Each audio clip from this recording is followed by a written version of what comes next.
عبادت نام صرف اٹک بیٹک کا نہیں ہے، عبادت چند ارکان کا نام نہیں ہے، عبادات نام ہے اپنی عبدیت اپنے پیدا کرنے والے کے سامنے پیش کرنے کا۔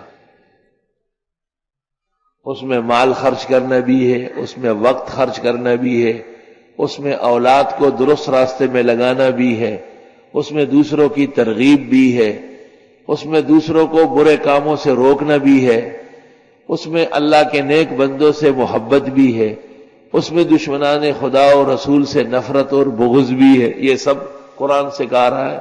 انعمت علیہم کے ساتھ ہی فرما دیا غیر المغضوب علیہم ولا الضالین۔ سب لوگ برابر نہیں ہیں۔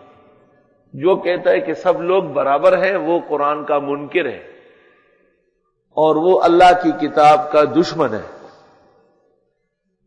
اس کی مثال ایسی ہے جس طرح کوئی کہے کہ سب جانور حلال ہیں، تو اس سے زیادہ جھوٹا اور کذاب کہاں ملے گا؟ یہی مرغی ہے جب ذبح نہ ہوئی مردار ہے، یہی بکرا اور گائے اور بھینس ہے جب مسلمان نے ذبح نہیں کیا پھر مردار ہے، اپنی موت مر گئی پھر مردار ہے۔ سینکڑوں نہیں ہزاروں حیوانات اور جانور موجود ہیں جو قطعی طور پر ناجائز ہے، خود ہر حلال جانور میں 7 چیزیں حرام ہیں۔ کیسی بات آپ کرتے ہیں شریعت سے ہٹ کر؟ جب بھی کوئی مسئلہ بیان ہو جائے تو کوئی یہ نہ سمجھے کہ یہ مجھے کہہ رہا ہے، یہ تو قرآن کی فصاحت بلاغت ہے۔